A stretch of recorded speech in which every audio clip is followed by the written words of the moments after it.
this particular hour for you to get inspired as you observe the people, the entrepreneurs that have gone ahead of you in terms of business management. Let's get into this.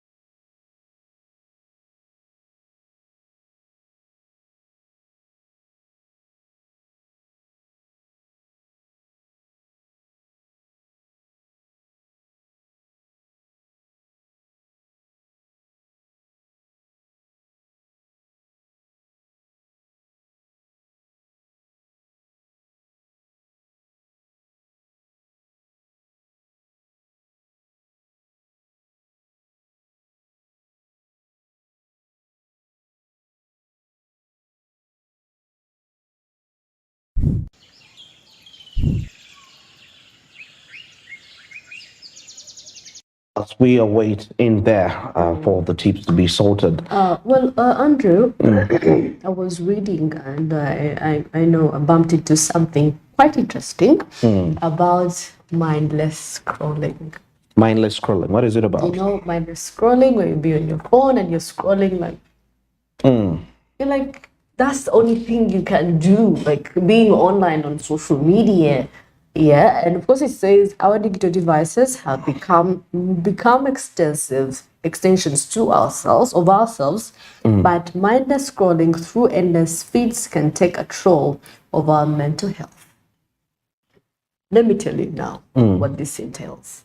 So you're gonna be sitting at home, probably you're fresh out of campus, probably you're there, maybe you're on a break.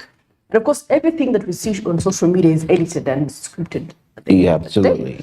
So you find yourself in an environment where you feel like, wow, people are living the best of life. Yeah. Wow, I think I should have this. Why am I like this? You find yourself in a space where you're comparing yourself with other people. Yeah. On social media, online, and at the end of the day, you have mental issues. You do not talk to anyone about some issues. All you have to do, get your phone, scroll, look at a few memes and laugh it off, and look at a few videos and laugh it off. But that is not development at the end of the day. It doesn't.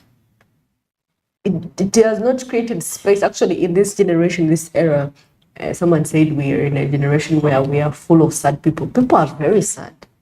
Okay. In online, on social media, we are okay. They're just stressed because of the circumstances. The dynamics are changing. Because the dynamics are changing. But of course, you see, be more intentional in your online engagements. Be intentional. When you get online, make sure you're conversing with someone who's going to develop for you. Talk about issues that are developmental. They say, small minds talk about events and people. Talk about people, average, I think events, then solution-oriented minds, yeah. Yeah, so you can imagine. So get engaged online when you have something to talk about, something important, You don't have to be on your phone scrolling all day, looking through Instagram, on TikTok. You finish all the socials all over the world. You're going to LinkedIn also as well. So you have to find a space where you have to have real life connections at the end of the day. Real life connections. Go out. Talk to people. Talk to your neighbor. I believe some of you have not even talked to your neighbors ever since you started work. Not said hi. All you do is come, do your work, scroll on your phone, scroll, and it becomes so intense if your work is to be a social media handler. Your work is to be online like the whole day. You don't put your phone down. Just in case that's what I want. I want to live my life. It's not mentally healthy. You're absolutely right. Yeah, it's not mentally healthy. So get out, connect with people, talk to people, share experiences. You do not know what they're going through. That could also motivate you at the end of the day to do. You'll be like, you know what? At least I'm okay. At least I'm okay. So stop this mindless scrolling. From 8, the moment you walked in at work, you're scrolling, you're walking, you're going to the bathroom, you're scrolling, you're going for lunch, you're scrolling. I mean, don't your eyes even hurt? Yeah, somebody was saying that actually too much light put yourself in the dark on your phone Yeah. and damages your eyes. A gentleman that made a statement, it says spends over 1 million on the eyes in just 1 month. So that's quite So costly in the make it a future. point this year to prioritize mental and physical health. Yeah. Yeah. This is going to foster a culture that values rest, work, balance, and well-being, your overall well-being. So prioritize your mental health, rest where you need to rest, Yeah. work where you need to work, and of course exercise. Be fit. Do the exercises. Yeah. And then there is something else I want to talk about. It's in line with exposure. We have to understand that the world is a book, Yeah. and those who don't travel read only one page. So, I mean, it tries to show us the experiences, having like what Master has been saying. Go and have a real experience out there. It may not necessarily have to be. You may not have to leave Uganda to go to another country to travel, but traveling to the different districts altogether here, you get to witness quite a number of lives. And there is information that you will never get unless you reach on ground, regardless of, I don't care how many books you read, there is information you will never get up to, not until you reach the first hand. The reason as to why you get much vast, because in a book, it's giving you one person experience. Yeah. But out there, you're getting variety. And it's opinion driven, Yes, most opinion cases. driven, Yeah. So get out in the world, explore, get to know what people are going through. At least if you're troubling with something, when someone shares their experience, have you had a conversation, you ever had a conversation with someone and probably you're facing something and they tell you worse and you're like, okay, I think my life is a little bit not chaotic as some people's lives, So definitely talk to someone, prioritize your mental health this year. What I can do for you. Absolutely right. Now, heading back to our discussion point today, of course, Uganda at the center of the global stage. We had the non-alignment, actually, before we had the CISPOC, which kick-started off weeks before, then the non-alignment movement last week, and now the G77 plus China, which has concluded yesterday. Now, of course, the curtain fell on a Saturday when President Yoweri Museveni was officially made the chairperson of the non-alignment movement. The former chairperson? Was made the chairperson. Was made on Saturday. Yeah, on Saturday.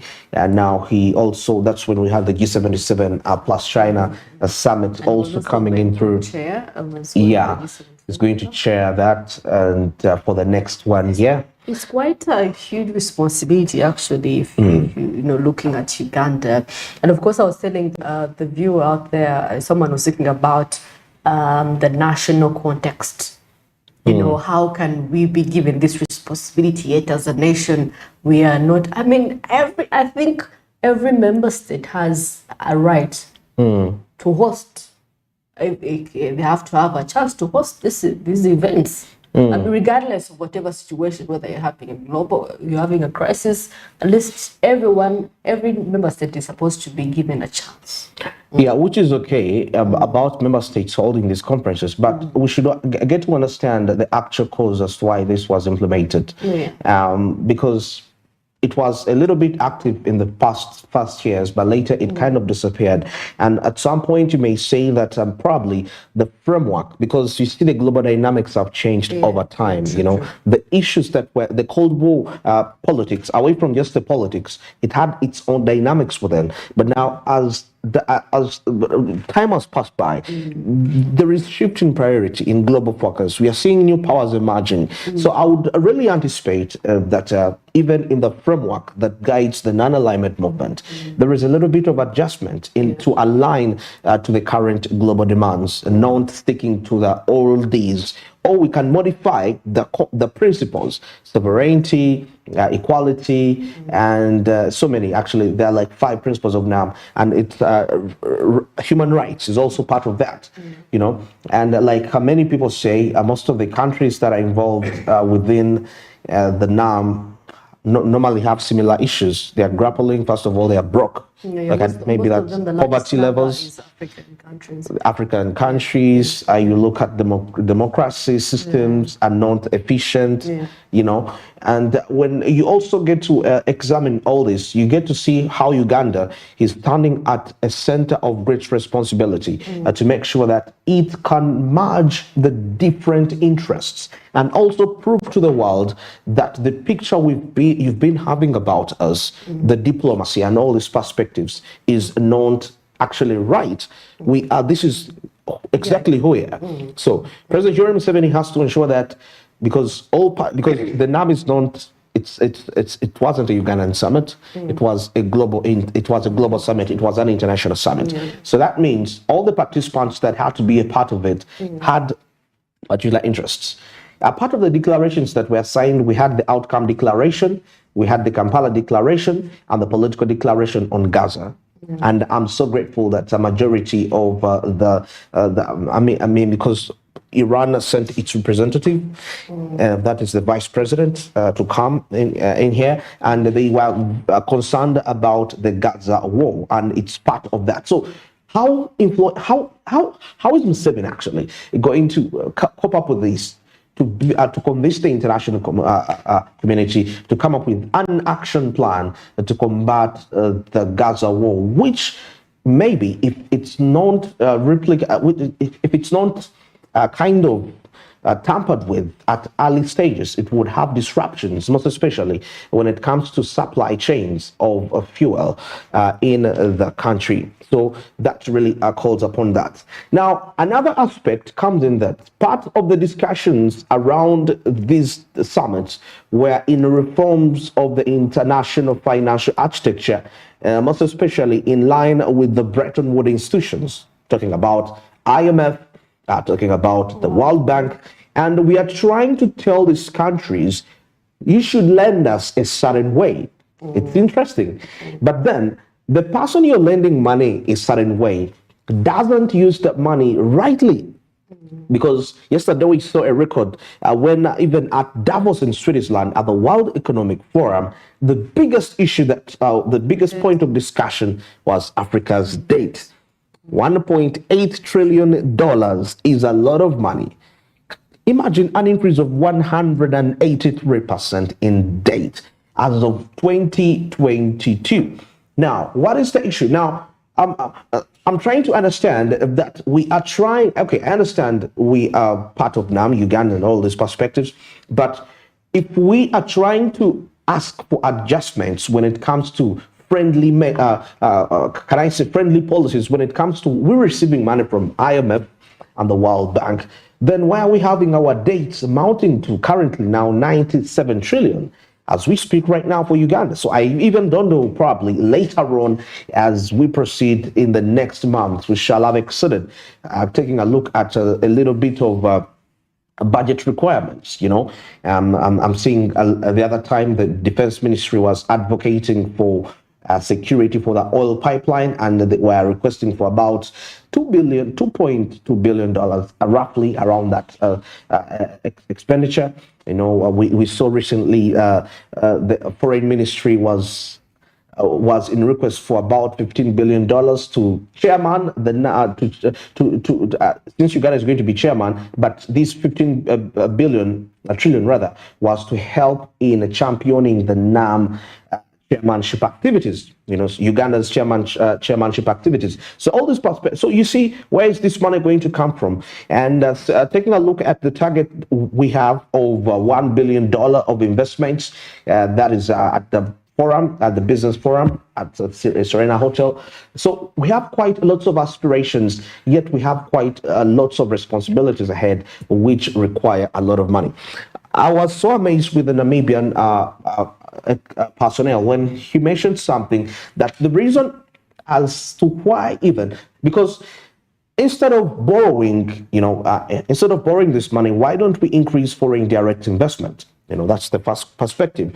And also on that, why don't we add value to our agriculture materials? Because when the young people surprisingly leave these countries, leave Africa to go to Europe to seek what they call greener pastures, surprisingly, they're engaged in value addition work. So literally, Africa exporting raw materials is more like we are creating markets. We are creating job opportunities for our young people to live and go work abroad. And they add the value to those products we exported in raw form, and they're put back. So the human labor that is adding the value partly is African.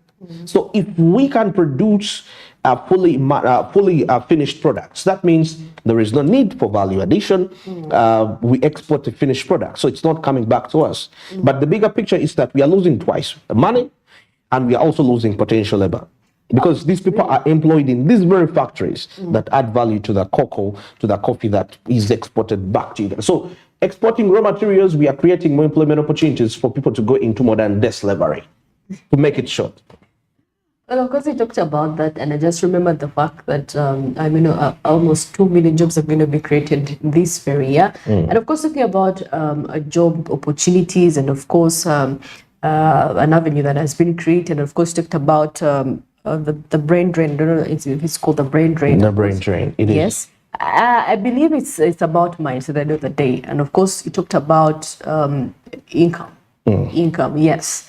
2 million youth are going to be given employment opportunities, but how much do they take home? Do you think that is the reason as to why there is a lot of brain drain in Uganda? I mean, people are leaving Uganda because, I mean, they cannot have what is necessary. I mean, 2 million jobs, but how much? How much is each working hour week? We're talking That's a about, key point. I mean, how much? So why a person decides is like, why am I struggling with, waking up early in the morning? How about I go to America, I go to, China, and work for them. I get yens when I come and convert them to Ugandan shillings. I have more money. Yeah.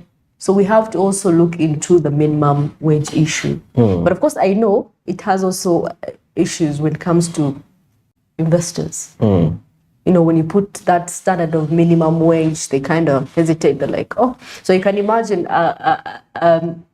Uganda, if there was a minimum wage of maybe 600,000, how many investors do you think can actually really afford to pay? So if they can afford to pay 600,000, are they really investors at the international standard? Because these are aspects that we need to look into. Because they're going to be losing out.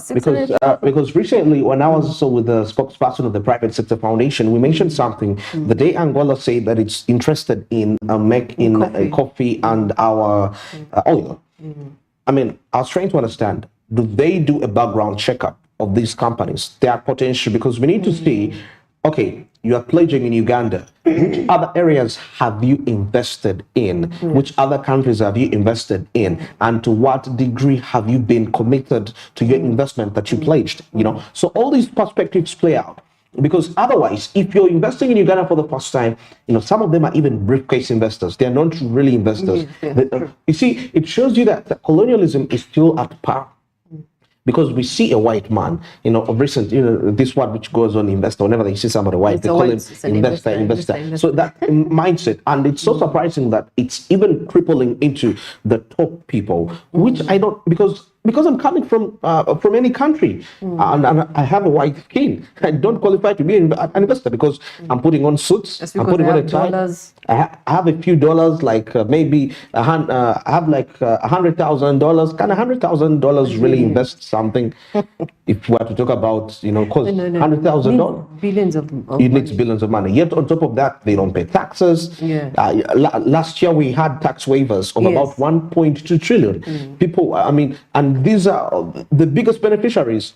There is no Ugandan, but the people that they call investors coming in line with that. Because if you are an investor, you're investing in a company, get to understand that in the first 6 months of production, you are definitely not going to have a profit. So prepare the wages of the workers in disguise. So all this, I don't know if the manager, now this urge goes to the Uganda Investment Authority to make sure that all this looked into, that it's evaluating evaluating this? And actually, it's still in the Uganda Investment Authority. Also, they're no probing them. They also have issues that they have. Yeah, the IGP invaded their offices last week. But let's wait and see what the outcomes are that are going to be out there. But of course, they have been having there was need for them to review. That is the evaluations and agreements stretching back from financial 2020, 2021, 2020, 2023, and I think 2024, 2020, 2025. Yeah. Well, of course, there was actually a document, the Uganda chairmanship document. There's going to be, they're going to come up with a document. Yeah, that is going to be adopted by all member states of the NAM. And of course, Mr. Donia, who is also the Ugandan actually permanent representative of the United Nations, say the document addresses main economic and social issues facing developing countries. And of course, this includes, he calls for reform in global financing systems, which he talked about, progress of the Sustainable Development Goal, the SDGs, and of course, interstate trade and climate change. So those are some of the issues that are going to be highlighted into the tenure of our chairmanship. Okay. Yeah, away from, international security and of course human rights and all that. Yeah, there's a lot that we have to carry on. But of course, looking about chairmanship, our tenure on chairmanship, at the end of the day, it's not the national context that people are talking about that, we're having facing challenges, because this gives us an avenue to share in experiences, because we are into agriculture, we're into a lot of tourism, so it has given us an avenue to share our experiences and also learn from other countries, member states, and how they're doing, how they're operating. Yeah, how they're operating the economies. And their economies as well. Okay, but yeah, benchmarking is quite a key perspective here, most especially for Uganda. But the NAM actually, as we benchmark, it's quite key and important, because given the composure, because when you take a look at the NAM itself alone, the nation's contribution to the GDP is 33% global, all of them combined. 33%, and this is just likely to increase to 37% in 2027. That's when Uganda will be handing over chairmanship that way. So benchmarking, it doesn't stop us from benchmarking from nations like the G7. Because if you're saying you're learning from your fellow, it's like a blind leading the blind. Yeah, but with togetherness, with unity, because unification was one of the key perspectives that President Yoweri Museveni was pushing up. Shared prosperity. Shared prosperity, and China has a vision of a shared vision for all. Leaving no one behind. Leaving no one behind. Part of the G77, but even that vision, there are other vision of a shared vision. Inclusion of all people in that way. Anyway, it's exactly 24 minutes past 8. We come to the end of this discussion. We go for a break, and we're returning with sports and business, business entertainment and sports business. Stick around.